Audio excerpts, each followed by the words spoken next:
Hello folks, welcome to the Green Room again. This is episode 3. My special guest today, it's a very special one actually. All my guests are special, but today this is a very special one. He is my best mate, one of 2 best mates. I need to say that. He's pulling faces right now. I need to say that. Mr. Rob Yeo. Hey, how you doing? Nice to have you. Finally. Yeah. Made the trip all the way from London. Yeah, well, I went to see mum and dad as well, so... Actually, it wasn't from London. It was from Perth. Well, actually, yeah, it was from Perth, but the night before that, I was in Inverness. So we drove down from Inverness to Perth, stayed in Perth, and then got up, drove to London, picked up my wife and my dog, and then that night drove down to Ilfracombe. Devon, the Shire. The Shire, yeah. Do you know how many miles it was? A lot. Good answer. So, before I go into how we met, how we know each other, all that kind of thing, why don't you tell everyone what you do for a living? So I am a session musician and I play piano and keyboards, and I play in pop bands, function bands, corporate bands. I work in the studio, do bits of bobs in the studio work, you know, putting keyboard parts down for people if they want it or whatever. And I work in a theatre show called Some Guys Have a Luck. And you're pretty busy with it? Yeah, it's a Rod Stewart tribute show, so it seems to be quite popular, so we go around the country doing theatres and stuff and abroad. I've seen that a few times. Very good. We'll go into that a little bit later. So I don't suppose you'd mind me saying this, that you are a massive fan of the 80s. I enjoy 80s music, yeah. You like 80s music, you like 80s movies. Yeah, I do, yeah. I like the fashion, I like the vibe. I don't know why, I just do. Well, I think that this episode is going to be dedicated to the 80s, as in some 80s themes. Sick. Okay. And ironically, you were born in the 80s. Yeah, 1984. 1984. Yeah.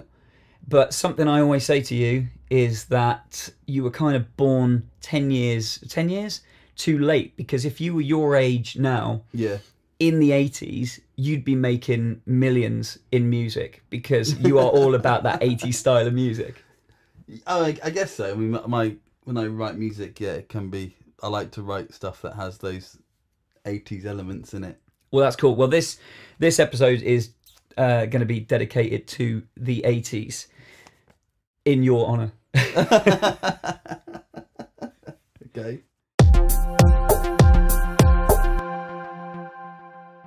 How did we meet, and when did we meet? It was a long time ago. Yeah, so I think I was 18 or something? Yeah. 17, 18, and we met doing some sort of amateur dramatic production, I think. Was it Medium Mayhem? I think Yeah, it was Medium Mayhem, yeah. at the Landmark. And you've been playing 2 years, and you're already a virtuoso. Well, virtually. not on piano. I started playing piano at 16 and got inspired by a local pianist called Ian Fowler, who sadly died at age 21 from skin cancer. And we used to do we ended up, for anyone that doesn't know, ended up in a band that I think you were already in called Make Me Smile, which was a charity band. That's right, yeah, I was doing Make Me Smile. And so we met doing that show, but we didn't really talk, did we? No, we didn't actually. It wasn't till later. And then I can remember we were doing a Make Me Smile gig, I think, down the Eddy or something. That's right, yeah, which is now... Well, no, the Volts Bar. Which is now Wetherspoons. Which is now Wetherspoons, yeah. Which is the back of the Eddy. And you were playing with... Pat Dorgan and Clive, I think. Okay, yeah. And I was like... I don't know, I just thought, yeah, this is good. Well, yeah, from that, we ended up having a chat, and then we got our own little band together, which went on for quite a while, and we did a duo thing. And Rob's from Ilfracombe, but he went to university, or Leeds College of Music, went to Leeds College of Music, got his degree, did his masters, and then made the jump to London, which is where he is now, and he's doing pretty well with it. And making a living out of something he loves doing, which I'm sure is something we'd all like to do. It's not easy though, is it? You're constantly up and down the country and out of the country and all sorts. Yeah, but that's the job, I guess. Rock and roll, isn't it? I mean, there's lots of different aspects to what I do, but yeah, one part of it is being on the show I play for and music direct, and that is quite busy. And next week I think I'm away for 5 days on the trot. Do you want me to give that a plug? You can do, yeah. Yeah, it's called Some Guys Have All the Luck, the Rod Stewart story. I had to think about it for a minute. It's really good. I'm not just saying that because Rob's my mate. It's really good. We've seen it. I've seen it 3 times with various musicians in the show, and it's kind of got better and better each time I've seen it. I saw you first time at the Landmark Theatre in Ilfracombe, and I've now seen you twice at the Queen's Theatre in Barnstaple. But if you're into Rod Stewart, do you know what? Even if you're not into Rod Stewart, and I'm not just saying this, I tell people at work this, I'm not a massive Rod Stewart fan. I like, the greatest hits and stuff like that, but you can't help loving the show. It's so infectious. And Paul Metcalf, hopefully you won't mind me giving him a mention, that he's Rod Stewart, the singer, and he, in between songs, he gives you a bit of a insight into Rod Stewart's life and things you might not have known and all that kind of thing. So it's interesting, but the music is brilliant. It's really, really good. And by the end of it, I've seen you 3 times, and each time, probably by about halfway through, there are people stood up in the aisles or stood up on their seats, like dancing away to all the music. It's brilliant. But anyway, I digress. Me and Rob met a long time ago, and my duo, this little acoustic duo I had with a bass player friend of mine, had just come to an end. And Rob popped into the shop that I worked at in the high street one day, and we were chatting away and all this kind of thing. And he was saying, "Oh, we should do something together," and all this kind of thing, a little duo. And I said, "Well, funny enough, I'm not doing anything with my other mate now, so we could go out, we could do some gigs. I've been playing at this place and that place." And at this point, you'd only really done sort of shows and charity stuff, hadn't you? You hadn't really got paid for any gigs. Yeah, my main band at the time was Make Me Smile, which is great because it gave me a lot of experience. The Make Me Smile band, and I got a lot of experience playing piano in that one. And then so I hadn't really made, and it's just still almost a hobby really. And bear in mind, you were still 18 as well. Yeah, I was 18. Yeah. And I'm 5 years older than you, aren't I? Yeah. So I was a lot more, worldly travelled and more experienced than Rob. No, And anyway, so he comes in, and I said, yeah, it'd be cool. We'll go out, and we were getting paid this amount of money. I think it was like £100 for a gig, and I said, we'll split it. And he's like, "What? 50 quid each?" I was like, "Yeah." And he's like, "What? I'll get 50 quid for the gigs, like 50 quid each." And I was like, "Yeah." He's like, "What? 100 quid a gig?" And I was like, "Yeah." And you couldn't grasp it. You were so excited about the fact that suddenly you were going to be getting paid for doing something that you really like doing. Yeah, that's great. And what's funny is now he's like living in London, and he's playing with sort of named people, and he doesn't even tell me. You don't even tell me a lot of the time. I'll just look on Facebook. It's like, Rob's travelling to Johannesburg, checked into whatever, travelling to Johannesburg to play with this person. And it's just funny how, 1 minute 50 quid was a really big deal to you, and now it's kind of like, yeah, whatever. Well, I'd still play 50 quid now. I just enjoy playing, but at the time it was like not a shock, but like, wow, I can actually make some money out of doing this. And and you helped me start off. Well, I didn't want any credit for it, but since you're throwing it my way. But we've just kind of stayed good mates ever since. And on your phone you've got like a list of, you got your speed dial people and stuff like that. Yeah. I think you are probably my most phoned person. I don't know if that's a phrase, but the most called person on my phone. And it can be anything. And you'd probably agree with me that we just use each other sometimes for... Yeah, definitely. I mean, when I'm doing a lot of long drives, I think, who can I waste time on? And because I know Wayne can talk for England, I just call him. Well, likewise, if I finish work and I'm walking from my place of work to the car, which is probably like 100 metres, I think, oh, it's going to be a long walk. I'll just phone Rob. But by the time I got to the car, it's like, right, I got to the car now, see ya. But, it's good. It's good that that's the case. And, like, we've got a fairly juvenile sense of humour. And it occurred to me recently, and I know I said to you about this, I've always had this thing, I guess old people, right, look the way they are and act the way they are because of the era that they grew up in. It was a smarter generation, wasn't it? People dress smarter, a bit more maybe, like, I don't want to say conservative. Is conservative the right word? But, it wasn't... I don't know, I mean, even like... my wife's granddad, Hannah, he always, every day when he gets up, he always sits in some trousers and a nice shirt. Yeah. Whereas I couldn't bother to do that. They make more of it's an effort, isn't it? But even like just sitting in the house, he gets his shirt on. He has a tie on, actually. He Does he? sits in the tie. That's his vibe. But I love that. I think that's really, really good. And unfortunately, our generation, I don't suppose is going to be like that. We're going to be the old people in skinny jeans and baggy t-shirts and like ear holes generation, you know, and full of tattoos, covered in tattoos. But something that does make me laugh is that I always thought that old age, that kind of old age, is where you get to. Something happens overnight, and you just start wearing trousers and a shirt, and you start acting a certain way. And it's only recently, the last couple of years, it's dawned on me that no, that they're like that because that was their generation. Yeah. Whereas I don't feel any more mature or any different than I was when I was like 20. So it kind of makes me think that all this. You are Peter Pan, though. Yeah, I love that. I suppose. I suppose I could take that as like an insult, like because I'm immature and I don't grow up. But I love that. I love the fact that you see me as that, because I don't want to be old. I don't want to be No, it's nothing wrong with it. I just, when I look at you, I think Peter Pan. Well, that's wicked. Approaching 40 and still being associated as an immature. Totally juvenile, yeah. But my point is that I love the fact that we're going to be sort of in our 70s or 80s, still messaging each other the silliness that we message each other, or phoning each other and saying the silly kind of things we say to each other, but as old men, because we will. We're not going to change. Yeah. We're not going to. I can't see it changing. I can't see it changing. But I love that. That's such a great thought to me. So yeah. I wonder whether it's like this, the type of people we hang out with. Like, I know you. A lot of my musician friends are kind of similar. We all have a bit of banter. Yeah. And we're all like 35ish and 40s and still talking nonsense. Well, I hope it doesn't change personally. I love the idea that we'll be old and still as immature and juvenile as we are now. Yeah.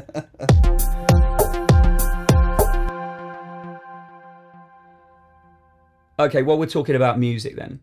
I was having a conversation with someone recently, and you're the perfect person to talk about this with, because you've got a specific genre of music that you like, as have a lot of people. Yeah. But at the same time, you know, you like the music of all time. So, you know, you like a broad spectrum of music. But this conversation I was having with someone at work was, and this kind of leads on from the old man thing as well. Okay. Is that our parents, I'm sure, would have listened to some of the music we were listening to as we were growing up. And, you know, I'm sure at some point every kid would have heard, what's that rubbish you're listening to? And all this kind of thing. Because our parents, you know, thought the music from their time was the kind of music. But my question is this. Are we turning into our parents, or is today's music just shit? No, it's really hard to comment on this because, one, I'm not a musicologist. It's probably a musicologist subject, but everyone's got their opinion. I don't know. Like, do I think music? I prefer music. Me personally, I prefer music from the 70s. Well, I like all music, but I've got a specific genre I like, and it's called yacht rock, and that's like people like Michael McDonald, Toto, and I guess it's a bit more rhythm and blues. Yeah, well, it's a more sophisticated type of pop music, I guess, in the late 70s and early 80s.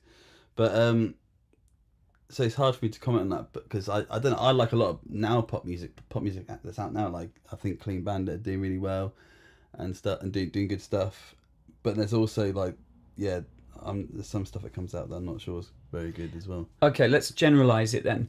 So, do you think that in, say, 20 years' time, people are going to be listening to songs that are being released now with the same sort of enjoyment as we listen to songs that came out, say, 20 years ago? Are they going to be going, oh, this is a great tune? Or is it going to just fade into nothingness because it's all about the singles these days? I think it's hard to say, but I don't. Just your opinion. I don't think so as much. I think there's this golden age of music from I think it's hard to say because we're not there yet, but I think there's a golden age of music from like the 60s or even 50s upwards to like even like in the 90s, and then there's the internet happened and there's a bit of a crash in terms of making money out of music. It's a lot harder these days because people don't buy records anymore. They buy CDs and stuff. Yeah. So a lot of money. The record labels have to work out. I guess they make money out of a live gig. So I'm not an expert on that, but I don't think there'll be. I don't see as many classic songs coming out anymore than there was like a few years ago, for example. Like if you look at the top 10 now, I just think nothing's really grabbing me personally. No. Sometimes there's the odd one that pops through, but I don't know if I'm making sense. But no, you totally are. It's down to personal choice at the end of the day, and I'm not a massive fan of the 1975, but you quite like them. Yeah, I do like some of their stuff, but that's probably because I like their production and I like the sound of their songs. It's kind of got a bit of an 80s feel to it, which as a keyboard player, I don't know, not as a keyboard player, but I just like that kind of stuff, like the programming and the sounds they sort of use. So you're listening to it more as from a production point, as a this is a great song. You're listening to it as in that's nicely put together. That sounds good. Yeah, I think so. Yeah, I'm more into like when I listen to that, I think it's a good song, but is it as good as some of the old stuff? Probably not. But it's what's coming out now that I think grabs me. I think of it as in sort of anthems. You know, there are certain songs that are anthems, and I think that if I try and go back and think what was the last anthem that came out, and I kind of get back to the early 2000s, maybe Sex on Fire, like it or not, it's one of those songs that everyone belts out. Sex on Fire, stuff by the Killers, Mr. Brightside, early 2000s, I think that was early 2000s. Yeah. Franz Ferdinand, Chelsea Dagger, those songs, they're all kind of like early 2000s. Yeah. But then since then, all right, you've got Ed Sheeran, he's a great songwriter and he's still writing good songs, but I think people have stopped writing anthems. Yeah. Songs that are going to stand the test of time. I think what the last thing I really, really enjoyed that came out was Bruno Mars's last album, 24K. Yeah, because it's got that 80s feel. That 80s feel to it, and and I like that type of songwriting as well, and production. But I don't know if people will be listening to that in 10 years, though. Yeah. Do you know what I mean? Like, whereas even though it's the same sort of vibe as what it was back in the day, for some reason back in the day, like the 80s and 70s, even the 90s,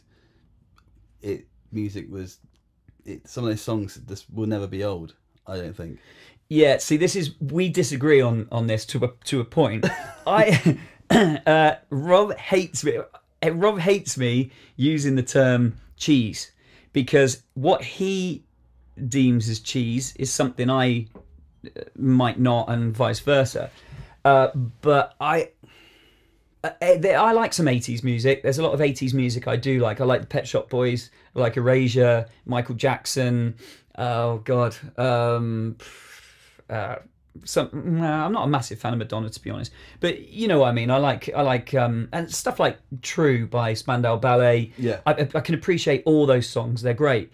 But there are certain songs that are so 80s that they kind of like only belong in the 80s. There's to the point where like 70s songs, disco, it's still so infectious that it's always played at a disco or like a wedding and stuff like that. But I don't know, 80s just seem to have its own specific style that certain songs were lucky if they even made it out of the 80s because they were so of their time. But you'll totally disagree. Well, the first thing what I disagree with is when you say cheesy, you say it as if that's a style of music. And this really annoys me because the word cheesy, and I of course, I would definitely admit some of the stuff I like is cheesy, and that's fine. But you say cheese as if it's a style of music rather than an opinion. Okay. Like everyone can decide themselves if that song. I might hear a singer-songwriter down the road playing a couple of chords, and I might think that's really cheesy. Mm. But you're saying that if it has synths in it, if it has this and it has in it, it's cheese. Yeah, I guess I expect you to know, but and that you don't understand that cheese is not a style of music. I think it should be. It's an opinion. I think And there should be. And it's totally fine if you have that opinion that something's cheesy. There's nothing wrong with it. But you just say it as if it's a fact and a style of music. And I love that. I love the fact that winds you up so much. Well, because it's it's like, but I'm not forcing anyone to think that. But I just that you could play me 20 songs from various eras, I guess. But I think predominantly the 80s, because that's where I kind of point the finger, and I will go cheese. No, that's not cheesy. Again, that's your definitely opinion. cheesy. Yeah, but your opinion. It's my opinion. It's all opinion. Again, you say that you are saying an opinion there, but when you talk to me sometimes about it, you will say that's just cheese though, because as if it's like the genre. Fact. The genre is cheese, and that doesn't exist.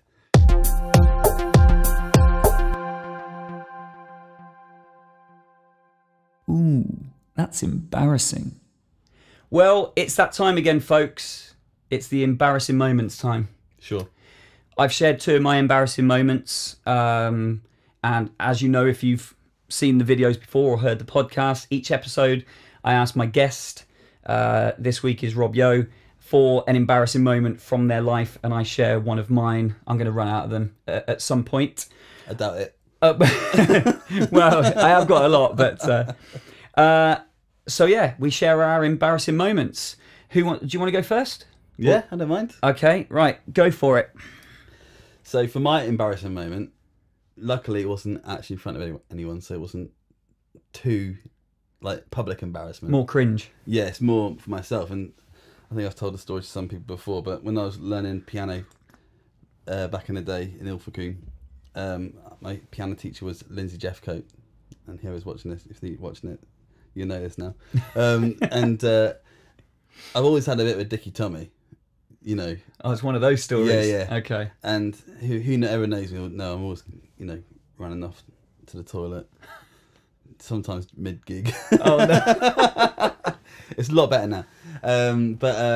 Yeah, I was basically finished with piano lesson, which is at Tours Park, and I thought, I really need to go, for number 2. And I thought, I can't do it anywhere else, it's going to be mad. And mad noisy? Mad. Well, you just don't know what you're going to get. Okay, right. Yeah, all of it. All of it, okay, yeah. All of the problems that come with doing that. And so I'm thinking, right, I need to get home. So, I start You don't live that far away at this point, do you? Well, I live on Church Road, so yeah, it's walk right down the road, Tours Park, and then through the graveyard, and then to my house. Quarter of a mile. Yeah, probably. Okay. So it's a good I don't know, 15 minute, 20 minute walk, depending on how fast you walk, 10 minutes or something. So yeah, get out of Lindsay's, and I'm like, right, I'm gonna run. So I start running down the road and get to one oh no, so I'm squeezing. And then I'm thinking, right, I'll just walk a walk. And then you start walking, it's like, oh, God. And then you start sweating. So I start, then it eases off a bit. And then I run a bit more. And I'm thinking, I can't even get, so I'm walking, I'm sat down, thinking, oh, God, I can't do it here. And luckily, it was around autumn time, I think. So it was kind of dark. So I managed to get to the graveyard. I ran the back of the church. I'm thinking, it's coming right now. It's lit. I can't stop it. And you're only a stone's throw from your house, really, at this point, aren't you? Yeah, so my house is a minute, if that, 50 second walk down the road. So I get around the back and it's happening. So I had to whip my kecks down and I was sitting behind the church doing it in the grass, and then a big gust of wind comes, blows me, and I fall over into it. What? Yeah. No. Yeah, and I fall into it. And then I go, oh, God. So I pull my kecks up. At the back of you? Just all over my backside. So sort of crouched down. And it's ooh, if you crouch. Yeah. And then, sorry if this is disgusting, everyone. And then, I mean, that was worse. That was the worst bit about it. But then run down the house, and obviously Mum and Dad were in the front room. And you walk past the front room, yeah. I think they must have smelt something, because I got in, and then I thought, edit that. Yeah. And then I got in and I ran straight up to the bathroom, and it's all in my trousers and stuff, and I just had to jump in the bath. We didn't even have a shower in those days. Yeah. No, so jump in the bath, get myself all cleaned up in that, And then I get a knock on the door. And like, and Dad's going, Robert, are you right in there? I'm like, yeah. They must have known something wasn't right. Anyway, I avoided telling Mum and Dad what happened, but they must have known because they smelt it. They must have smelt it, and it would have been my trousers. I was going to say, so your trousers would have gone in the wash, and your mum. Yeah. Did you try and give them a bit of a sneaky clean off? Yeah, I guess sort of give them a bit and just try and hide it and put it in the But that's an embarrassing moment, and I've told that story a few times. You've never told me that story. Have I not? No, I love the fact that we've known each other so long, but that was a genuine reaction to a story that you've never told me. How have you never told me that story? I don't know, but a few people know it. I love that you were blown over by a gust of wind. Yeah, I think it was on some grave as well. Oh no! Yeah, so I had to I just had to get out of there. Oh, you're cursed forevermore. Well, hopefully not. I think you got your penance for doing it. I think that's probably what it was. I was doing it on someone's grave, maybe. Then God went, that's it. Have some of that. Blow me over. I think everyone's got everyone must have like a poo story of some kind or a cut short story. Well, that's one of them. But the other one I did was I was playing in the Maldives in front of the Beckhams. And I had to go to the toilet there. It's a New Year's Eve party in the Maldives. I hope the Beckhams are listening right now. That'd be great publicity. The Beckhams listen to the Green. So I'm playing on this beach in the Maldives, and then this is why I always sit down and play now, because I'm scared that if it comes, and I don't get those kind of problems anymore, but if it did, there's a bit of surface area on the stool so you can sit down. But I was stood up on this gig because it's a requirement, and then I can see David Beckham and Posh have been having a dance. It's like New Year's Eve. It's like just gone 12. I'm in white, all in white. Oh no! And I'm thinking, I just got to go. And I had to walk off stage and run to the toilet. And then all the band are telling me, "Where's Rob gone?" Sounded a bit thin on the ground, and I just left. When you got to go, you got to go. Oh, you've never told me that story either. Yeah, that's amazing. And Simon Small can, if he's watching, can ratify that. That's brilliant. I love it, and I love the fact that you were playing music that the Beckhams were dancing to. That's good to have on your CV. Not that you'd tell anyone normally, but no, I don't tell them. But it's just I've got other stuff. But that's brilliant. I love it because they'll probably get done. No, that's cool. That's it. Well, that's a double whammy, a double poo whammy story in one embarrassing moment. I love it. It's great. Hopefully, we'll have more of that in the future. Okay, well done for that. That's is that my favourite? That's definitely gone up there. I love Danny's was funny. Dave's was funny because of the sheer embarrassment, and I love the fact that he had the, no pun intended, balls to talk about it. But being cut short in a graveyard and being blown over by a gust of wind into your own business, I think is probably my favourite embarrassing moment at the moment. Okay, well, I'll do my embarrassing moment. And I only remembered this one this week. I'd forgotten all about it, and I thought, you know what, it's less embarrassing than yours, but it's quite a good one, I think. I was about 18, and I was working at Iceland Frozen Foods in my hometown of Evesham. And I was on my lunch break, I think, and I decided to treat myself to a big 3-litre bottle of Coke, full sugar Coke, no less. Okay, you know the ones we're talking about. They're like this fat. Awful stuff. Awful stuff. Well, it's full sugar. It wasn't diet. It's still bad. It's the diet stuff that you don't like. All of it. Okay, well anyway, so I got this big bottle of this 3-litre bottle of Coke and paid for it. Put it in a carrier bag. Got my push bike. I think I was going home for lunch, and I'm cycling down Bridge Street, which is a pedestrianised street in Evesham. And I'm cycling down, and I think I must have hit like a manhole cover or drain or something or other. And this 3-litre bottle of Coke just went through the bottom of the carrier bag. But it was so heavy that it hit the pavement and pierced.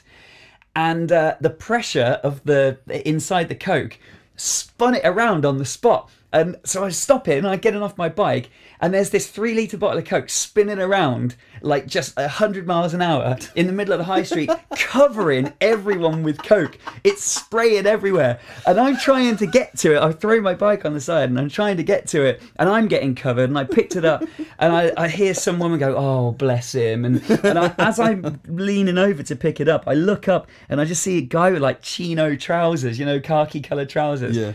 walking past covered in brown Coke spray.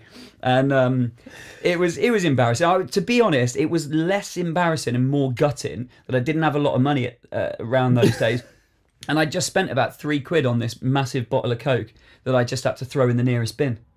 But yeah, I apologise to that guy with the khaki trousers on with Coke spray. But I hope it came out in the wash. And that's my embarrassing moment for episode 3 of The Green Room. Hope you enjoyed it.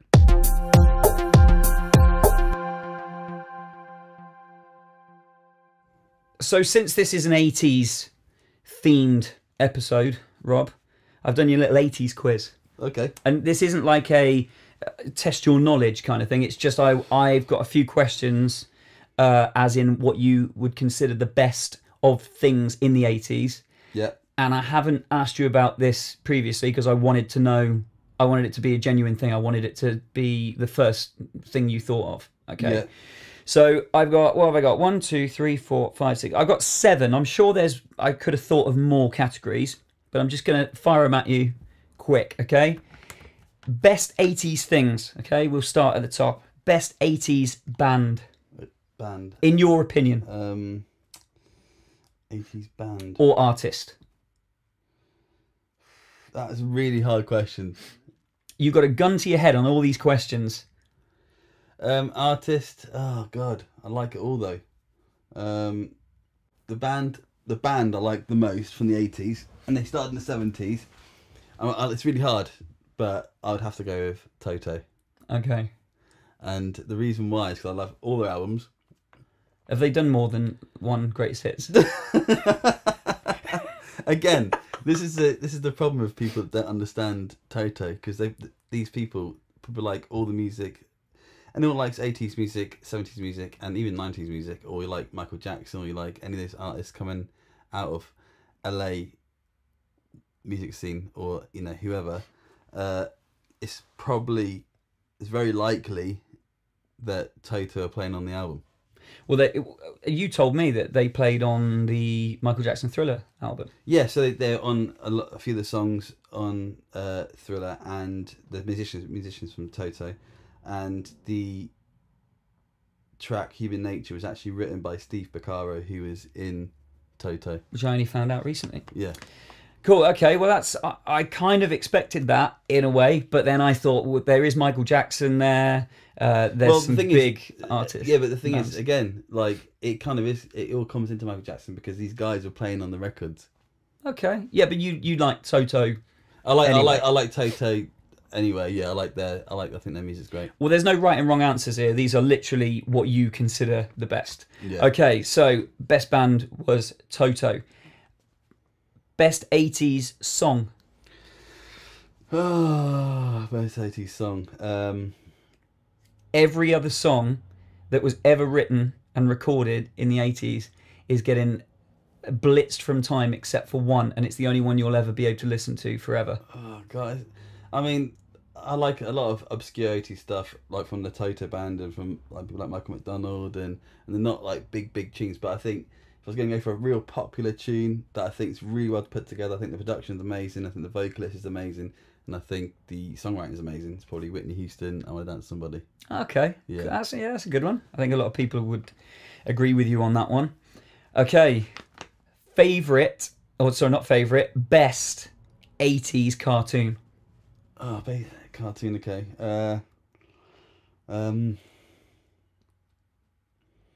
Another tricky one. I think I know the answer to cartoon this. Movies or I know you're thinking Transformers right now. But cartoon, weekly series cartoon. I was really into Thundercats. I knew that was going to be your answer because I know you love the intro. Yeah. It's probably the best intro to any cartoon ever. Yeah, and it is actually, everything's always a bit music based to me. So like, I love the intro sequence for Thundercats, and I like the cartoon. It's also the Thundercat movie. It's great. I don't think I ever saw it. Yeah, it's really good. But Transformers movie 1984, I think it was 85. That soundtrack is amazing as well. Okay. And I still listen to that now. But you're driving in your car with the windows down. Yeah, I'm not shy. I'll blare it out. Sure. Okay. Okay. Best 80s film. film, God. There were some good ones. See, this is the best decade. Had all the best stuff going on. I'll agree with you mostly there. Okay, best 80s movie. Some good ones.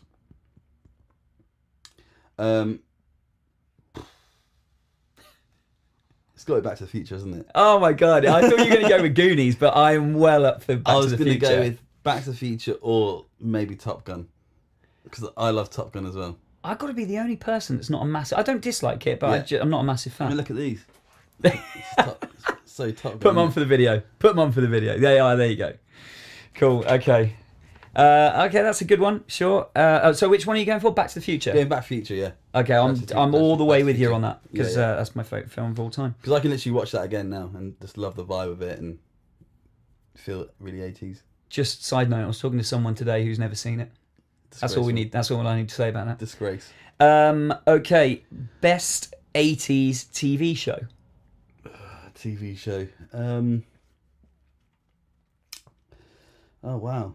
Okay, so we're talking the A-Team, Knight Rider. Okay. You know, Airwolf. Yeah. What was the motorbike one? Don't know. Motorbike. Oh, there was one. He walked with a walking stick, and he had a motorbike. I'll probably go with the A-Team. A-Team. Yeah, I watched that loads. Okay. Or Knight Rider. God, I don't know. Probably A-Team. Yeah. Okay. B.A. Baracus. I think I'd go with A-Team. Yeah. Yeah. Best 80s sweet. You go down the shop, you could get like a 10p mixed bag. You could a bag full of sweets for 10p or even 20p. This question's tricky because obviously I wasn't that old in the 80s, so I didn't do that. I'm 90s. I could have told you. Okay, well, there's going to be some that spilled out into the 90s. Well, no, retro sweets. When I was sitting on the wall down at Brookdale, I used to go around for an Iron Brew chomp bar or whatever. You know, Iron Brew chew bar or a Wham. Okay. Or a mini frog thing. Oh yeah, Freddo. Freddo, that's right. Yeah. I quite like you can still get them. They were like bubble gums in like a blue, pink, and yellow wrapper. They were just round and pink and really chunky. Oh, yeah, I remember those. I used to love those. You can still get them in retro sweet shops. Can you? Yeah. Okay. And best, all right, either best or I should probably say favourite 80s toy. Oh no, I had lots. It's got to be something from either He-Man or Star Wars, and I think I'll probably go with the Millennium Falcon from Star Wars.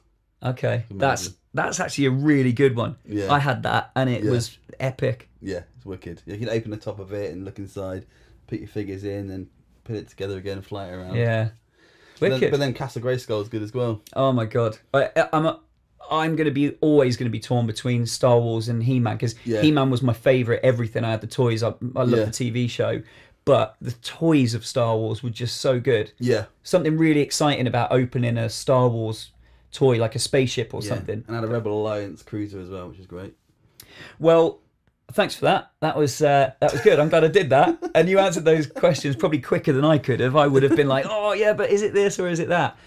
But cheers for that. Ideal. Yeah.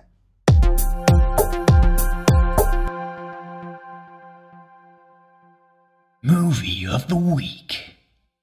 It's Movie of the Week time again on episode 3 of The Green Room. Hopefully you enjoyed last episode's Movie of the Week recommendation, which was The Sure Thing, starring John Cusack from 1985.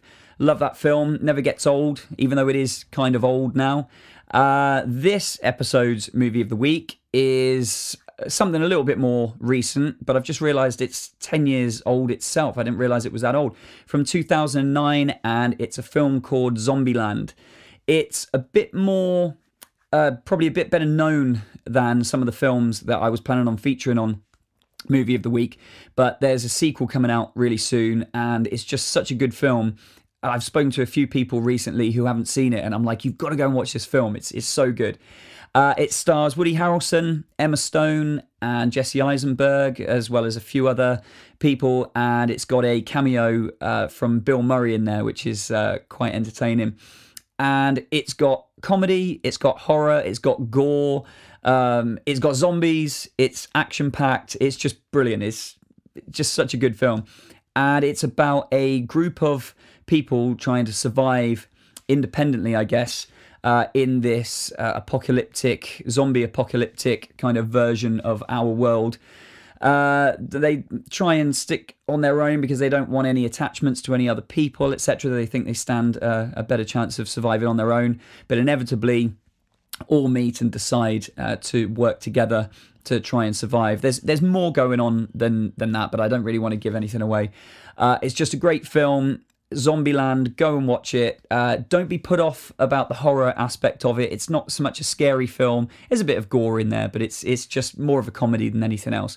So let me know if you've seen it. Let me know if you go and watch it and you enjoyed it or you didn't enjoy it. Let me know in the comments, and let me know what your movie of the week is. Let me know what your favourite movies are in the comments, and if there are any films that I should check out.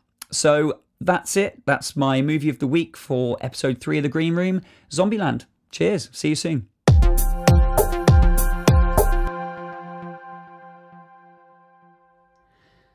So, Rob, have you heard of the fun segment that everyone seems to love the jingle to in The Green Room? Yeah. Have you? What's it called? Annoyances Wouldn't Call You Baby. Well, you have heard of it. That's great. Do you know how the jingle goes? You don't have to sing it, but do you know how it goes? Yeah. You can cue the jingle if you want. Cue the jingle. Names you wouldn't call your baby. Mama. All right then. So, names you wouldn't call your baby. You should be familiar about this by now. It's the fun little feature I like to do. I think it's fun anyway, where I ask my guest for a name that they wouldn't call their baby. Names that kind of, I thought of a good way to sum this up. A name that was kind of like your mate's dad's name in the 80s. Okay? That suits an adult but doesn't suit a baby. We've had Trevor from Dave Petty. We had Adolf from Danny Lamosa last episode. I've got my little dry whiteboard, as always, at the ready. Here it is. Keeping a little record of it. I think this series is going to be a series of 6 episodes, and we're going to change up the format a bit. And there might not be any of these funny sort of features, so make the most of them while they're here. At the end of the series, I think I'm going to throw in my name that I wouldn't call a baby. And then we'll put it to a public vote for all you guys to decide which one was the best or the worst, however you want to kind of decide. And then we'll see who wins. So, Rob Yeo, at the risk of a name dying out because you decide and other people decide that they would not name their baby that name, male or female, what name wouldn't you call your baby? Right, well, first of all, keeping in with the 80s theme, I'm not sure mine goes in with the category you just said, but I was going to go with what I think would be the most ridiculous thing to call your baby would be Megatron. What? Imagine having a baby and calling it Megatron. Would it be its first name? Yeah.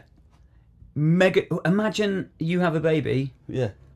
How amazing would it be if it was called Megatron Yo?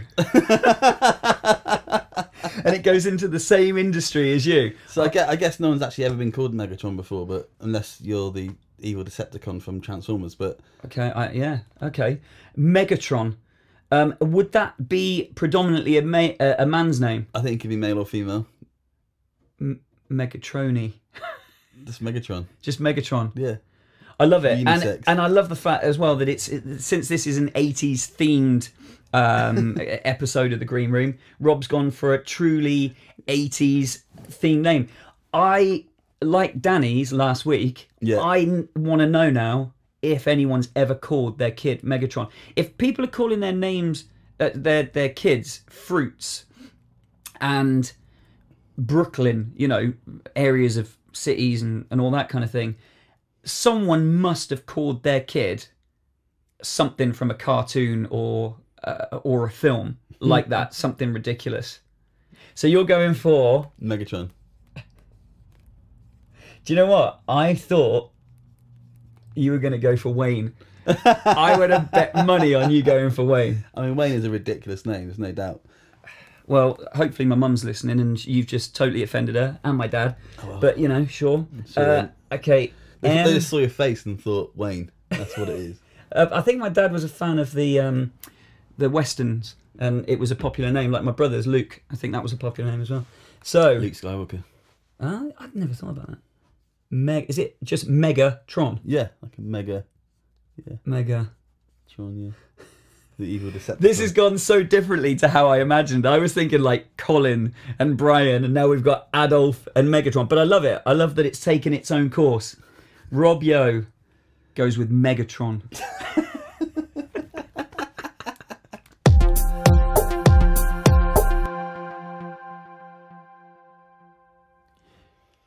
Rob, you don't have a games console, do you? I don't. And you like playing games? Yeah. One in particular? Yeah. What's that? Zombies. Nazi zombies. Yeah, I like the Nazi ones, yeah. Call of Duty, that is. Which is actually a side game from the actual Call of Duty. It is, and ironically, the first game I bought for the Xbox, and only for the reason that it had zombies on it.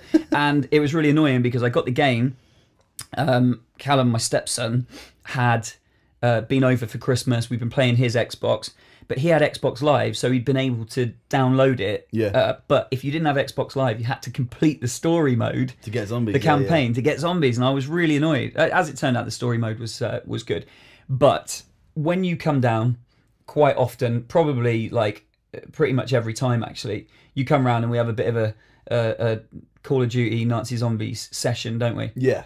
Split screen. If we can get away with doing it, yeah. Yeah, if we can get away with doing it. For anyone that doesn't know what this is, it's basically survival. You start on level 1. There's so many zombies. They're all really small, really small, really slow.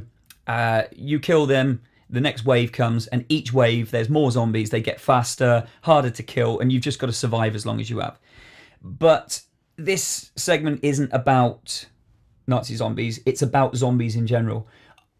You, like me, I think, are a bit obsessed with the whole zombie genre, yeah?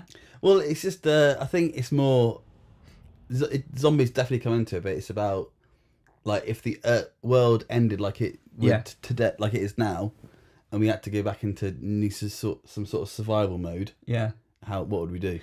I'm the same. It's less about the zombies and more about life as we know it just changing overnight. But obviously there's been a few films out and a few series out where it has done that with zombies. And I guess it just adds that extra bit of threat, doesn't it? Yeah, that's it. You've things like Walking Dead have explored the whole. That's actually sort of less about the zombies these days and more about the fact that there's no law and that everyone's out to get what you've got. Yeah. So with that in mind, we talked about this a few times, and my plan has changed slightly. But this is the zombie apocalypse survival strategy segment.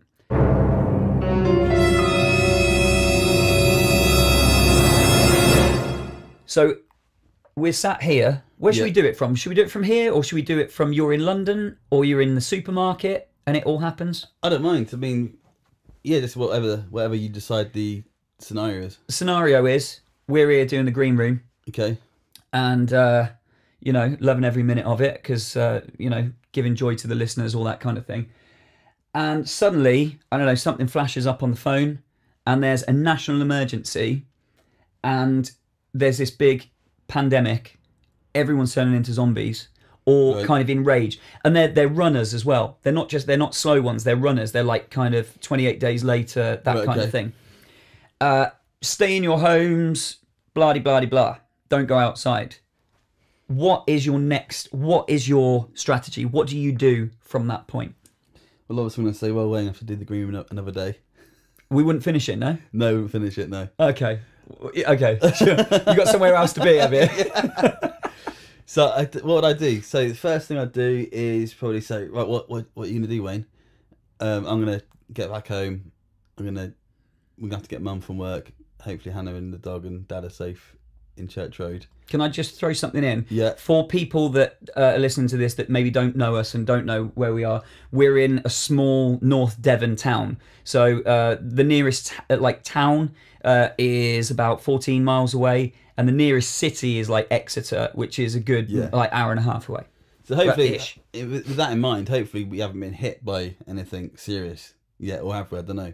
Mm-hmm. We don't know anything. All we've got is stay in your homes, and we look out the window and we're seeing people running away and getting like chewed up outside on the pavement. Oh, so it's happening. It's happening. It's happening now. It's happening now. Right. Okay. So, well, we better get. I'll ask. What weapons have you got? What weapons have I got? I've got a baseball bat. Right. Give me the baseball bat. Oh, I want the baseball bat.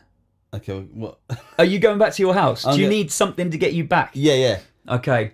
All right, so I've got a garage, but the problem is the garage is only front access. So we would have to go out and expose ourselves, not in a sexual way, to get to the stuff in the garage. Okay, well, I need to. My main priority is trying to get back to my wife. And you need a weapon. Yeah. So whatever, I'll probably just dive into the car. I'd let you have the baseball bat. I'll let you have the baseball bat because I'm staying where I am. You're going out, so you can have the baseball bat. Okay, so I'm going to get into the car. I'm going to get the baseball bat if I need it. Hopefully, I don't just get into the car and dash off. Get down to Church Road, see what's going on down there.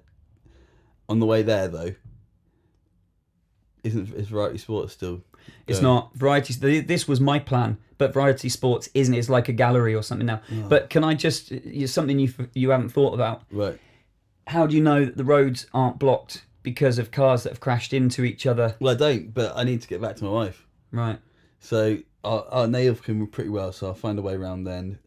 If I have to knock them out of the way with the car, I will. It's not your car, is it? No. Well, or is it? You can't have a go if you're doing that. No, of course. You're going to a aid, yeah. It's pretty hard actually because a lot depended on the Variety Sports thing. All right. Well, let me kind of make it easier then. In a zombie apocalypse situation, survival is going to be determined by a few things. Something like weapons, self-defense, food, a safe place to hold up, possibly transport. Okay, so I get home. Hopefully, do I get home?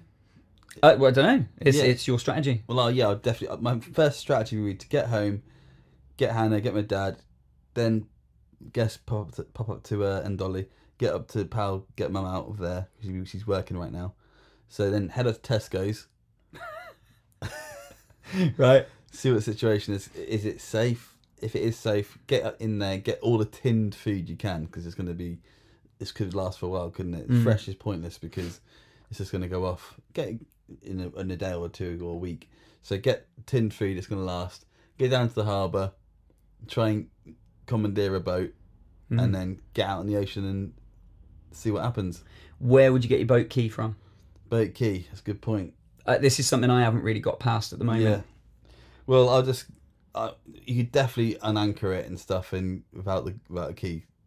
Hopefully, maybe one of you guys, Ilfkeen sailors, can tell me if this would be possible or not. But I'll probably unanchor it, and just somehow get it pushed off the pier and stuff. Maybe you could join me. Cheers, thanks.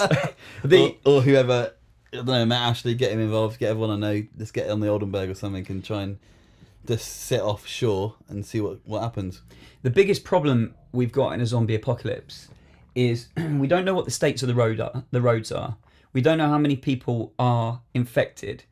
We don't know whether it's safe to stay secured in our homes or to go and risk what's going on outside. I like the idea of going on a boat. That was always my plan, because if you get on a boat, I'm assuming, and you should never assume, but I'm assuming that zombies can't swim. Therefore, if you anchor yourself just offshore, as long as you've got food for a while, you should be okay. As long as... even being on a boat with a bunch of people could have its problems, couldn't it? Oh, yeah, because there's no police anymore. Yeah, once you get a bit hungry and... You'd eat someone. Well, I'm not saying I'd eat anyone, but I'm just saying, I don't know, maybe go to London and see Grant and see what's going on over there. Yeah, but that comes with its own problems as well. I can't sail. I'd be all right if it just had an engine. Well, you'd have to learn though, wouldn't you? You'd have to learn. Yeah. You'd have to just crack on and... I'd be kind of torn between staying where I was. My main thing would be... But, you know, if it's all kicking off outside, they're going to come in here straight away. They're going to... You know what it's like. You've seen it on the movies. Yeah, I have, but how are you gonna say there's loads of them? A baseball bat isn't gonna cut it. No, I mean that's the problem. Hopefully, I'm relying on the fact that we're in Ilfracombe and it hasn't reached here yet. Oh, it definitely has. It's definitely reached us. I'm not saying that like it's teeming with it. I'll tell you, right? Okay, this isn't necessarily my strategy, but I would be thinking food. I'd be thinking, Kaz is at work about 8 miles away. I don't know if that would be my priority initially because I'd need to know that she was safe. I would make sure she was safe, and I would probably tell her to stay where she was. She'd be better off staying where she was than trying to get back here. But yeah, I would need to get weapons. My original plan was to break into a shop down in Ilfracombe Harbour called Variety Sports. Not that I'm into that kind of thing. I wouldn't break into a shop, but it's a zombie apocalypse. There's no laws, and it's every Martial man for law. Yeah, every man for themselves. I would get in there, and they had swords and guns and all sorts of things. And things. Yeah, that was my plan. Get there, get armed up, get back to where whoever's at home. Decide what we're gonna do. We have actually got a cellar in my house, so we've got one as well. I mean, I don't know if that would be an idea, but there is another fishing shop. Oh, I know where I'd go. I've just thought where I'd go. There is a shop down the harbour that sells samurai swords. I'd be straight in there. I'd be getting samurai swords. Okay, so that's the thing. We would need. I would wait it out for a little while. I wouldn't be hasty. I would wait it out here because everything's locked up. Yeah. And then I would survey the area outside after a little while, and then I would try and get down to the harbour to get some decent weapons. I'd need something, you know. Yeah. Obviously, you'd have to sharpen the swords because they're display ones. They give a good stab, but they wouldn't cut anything off, I imagine. Decapitation or something. Yeah. And I've got like a sharpening stone, so I'd use that. You got a sword, don't you? I have got a sword, actually. Yo, you can definitely have the baseball bat. I got a sword. I bought a sword for a fancy dress thing that I went to a few years ago, and I've still got it, and everyone comments on it. Why have you got a sword? But yeah, that's great. That's a good one. Yeah, you'd have to. I'd probably somehow get up to Tesco. I love the idea of just wandering around and free pickings. You know, everything's free. You know, money doesn't mean anything. I'd probably maybe go into some unpopular establishments, and if I saw any kind of dodgy characters that were now zombies, take pleasure in like bludgeoning them to death, because it'd be totally okay because they're zombies. You know, I love that's like one of your things you like to do. Oh, see something that annoys you at work and just give them a whack. Oh yeah, definitely. Why not? It's, you know, you're doing the world a favour, and it's totally legal. It's not murder anymore. It's all, you know. Wow. Wayne, they weren't a zombie. No, I definitely saw him change. Anyone specific? I don't like to name names, but you know, there's a few. Yeah. So okay, it's a big question. I think. What would you do in the in a zombie apocalypse? What would your priorities be? Would you stay put? Would you try and get to higher ground or somewhere else? You know, what are your weapons? Is food your first priority? So many questions. Yeah. I think I'd be all right though. I think I'd just wing it. Yeah, I think food is an issue though, isn't it? Because we need to go into super. Well, how do we get food these days? And you want to travel light as well. Well, none of us know what it's like to live without a supermarket. Literally, we all just go to the shop and buy something. Yeah. You have to learn to live off the land, and well, immediately you need to try and get some tinned food that's going to last a good amount of time. That in a carrier bag, like on 28 Days Later, can also be used as a weapon. Yeah. Swing that around, smash people in the head with it. But I wouldn't have a problem smashing heads in, I don't think. Of zombies, not human beings, but of zombies. It's dodgy territory, this. It is dodgy, but it comes down to survival at the end of the day, and I think I'll be all right.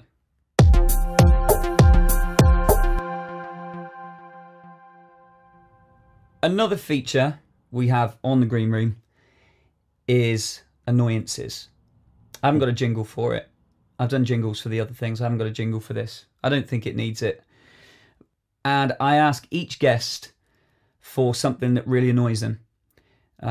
Dave Petty's was where, because he's a big lad, he walks into a pub or something and someone sizes themselves up against him, like to validate their masculinity.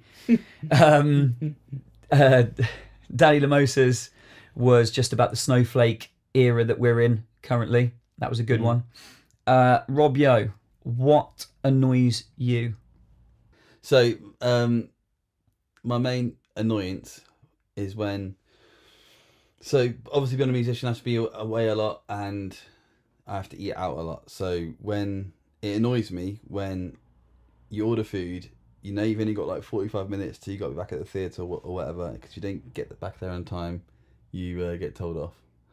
And so you're waiting for your food, it comes out, you're like, yeah, here we go, got 45 minutes to go, and then the waitress or waiter has not brought out the cutlery. So you sat there looking at your food while they walk off and go to find some cutlery. And it just does my nutting, because I could be eating food, I need to get off, but I'm sat there waiting, like a lemon, waiting for them to come and bring the flipping knives and forks over if I can tuck in. What's your kind of... Do you tend to order various different things, or do you tend to order the same sort of thing? Say we're talking Wetherspoons then. Do you order I tend to order the same sort of thing. So do you... I'm just thinking, like, say I ordered burger and chips. Yeah. I would just smash into it. I wouldn't be worried about the cutlery. But do you order different things? Like, obviously I wouldn't dip into some spaghetti if I didn't have the cutlery. Well, to be fair to Wetherspoons, it never happens with Wetherspoons because they always bring the cutlery out of the meal. Okay, yeah. And like I eat in Wetherspoons on a regular basis, so I know these things. Advert. Are you allowed to say Wetherspoons online?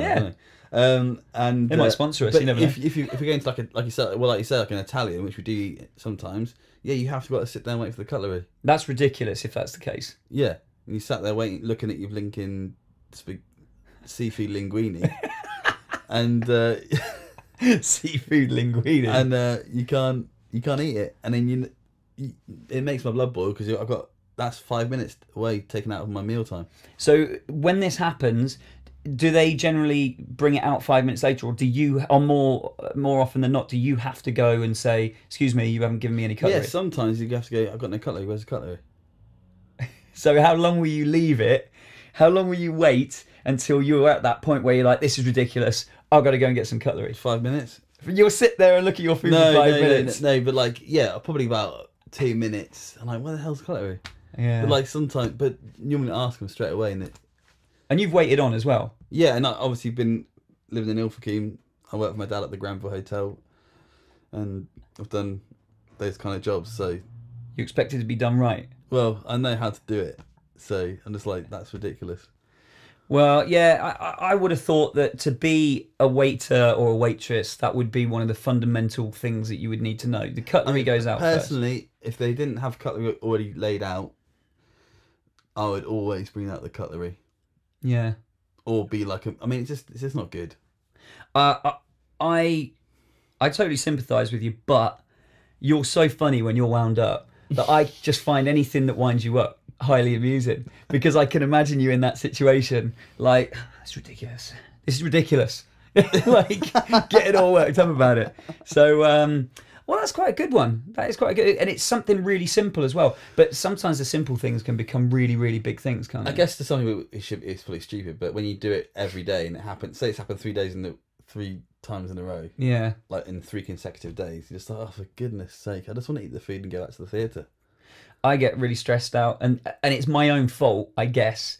But anyone that knows me will know that I'm always late or running late for everything that I do. Yeah. I take full responsibility for it. I don't blame anyone else, except for when I'm, say, running late for work and I haven't got a minute to spare. Every slow driver or hesitant driver or idiot that could be out on the road is always out on the road in front of me when I'm in a rush. And they're those silly little things that if I had loads of time, it wouldn't bother me. But they're probably my cutlery thing to you. Slow, hesitant drivers on the road when I'm in a hurry to get somewhere. Yeah. And it's only a little thing, but it's something that really, really eats away at you.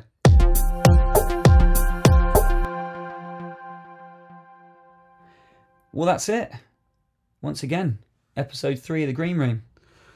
Made it this far, even. Episode 3. I did notice that the... Got 11 listeners now. Well, that's the thing. You joke, but I did notice that the listening figures went significantly down. It was almost like there was a big expectation for the first one, and then they were like, "Oh, is that it?" And so there's a lot of pressure on you now to bring a lot of your friends as new listeners to The Green Room. I think the main problem is that a lot of your people at work don't understand what a podcast is. Is that what it is? It's not just work. It's people in general. I have changed the name on the Green Room Facebook page to The Green Room Podcast. Maybe I should put a link to the Oxford Dictionary maybe you should podcast on there, just to kind of help people along. Instantly people are listening to this, unliking my page. How dare you make fun of me? But it's, I'm enjoying doing this. I'm enjoying having my mates on and having a chat. Hopefully the content is entertaining in some way to the people that are listening, and thank you to those people that are listening, and also thank you to the people that are watching the videos, because I totally get that there are going to be some people that don't want to listen to an hour of me talking nonsense with my guest, but there will be some people that just quite like watching the odd 3, 4, 5 minute video on Facebook. So you are just as important as the podcast listeners, but I would love people to listen to the podcast, because you might be, like I said last week, you might be missing some good stuff. So thanks very much to my mate Rob for coming down. He squeezed me in. He was on a kind of a flying visit, isn't it? You don't come down all that often. No, we always like to come down in August, but it's been hard to get off. And I apologise that the Green Room has basically taken the place of Nazi zombies this visit. This last couple of hours we've been recording this. No, we'd be playing zombies normally. Normally, but but it's fine. It's all good. And you're driving back today? Yeah, go back tonight. Back tonight, yeah. Long old drive. Back to reality. Yeah. London. Back to town. London, and off on tour again on Wednesday. Where are you off on tour? This week we're in Weston-super-Mare, Billingham. Okay. This is with the Rod Stewart? Yeah. New Brighton, which is near Liverpool. And then I think it's somewhere else. And then Ellsbury. I love Somewhere Else. I went there last year. It's a really nice place. 4 or 5, I don't know. I can't remember. I'm going to say it again just because I'm not just plugging this because you're my mate, but if you like Rod Stewart, if you don't like Rod Stewart but you like live music and you like infectious music and feel good stuff and you appreciate a good live band, and they are really, really good live band, check out Some Guys Have All the Luck, the Rod Stewart story. You play at loads of theatres all over the country, don't you? You even do Ireland and Scotland. Yeah, we do go all over. So check them out. Rob is the keyboard player at the back. He always gets a nice warm welcome when he plays in Ilfracombe or Devon. Paul Metcalf, who's like Rod Stewart, always gives you a little bit of a shout out because it's your hometown. But it's a really, really good band, so check them out if they come to a theatre near you. So cheers, mate, and hopefully, well, there's no hopefully about it. When I change the format up to this, and we're probably going to base it around movies, cool, we will have you on. All right. Next time you're down, and we will sink our teeth into whatever movie topic is the topic of that episode. So cheers for coming on. See you later.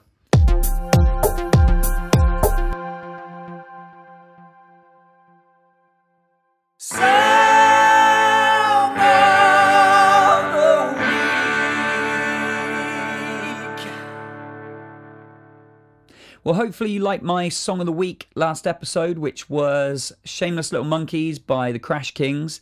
Hopefully you clicked the link that I posted in the description and went and checked it out on YouTube. This episode's Song of the Week is quite a bit different. It's a lot more chilled out, and it's by a band that I don't really know much about, other than this song's popped up on a couple of film soundtracks to films that I like, which is actually where I find a lot of music that I like. And it's quite a long song. It's about 6 minutes long, and it's a song called Song for Zula by a band called Phosphorescent, and it's from their studio album Muchacho, which I haven't listened to, if I'm totally honest. The song's just really nice. It's very soothing, nice and chilled out, and it's just got a re-listenable, is that a word? Quality to it. I'll post the link to it on YouTube in the description of this video on the Facebook page.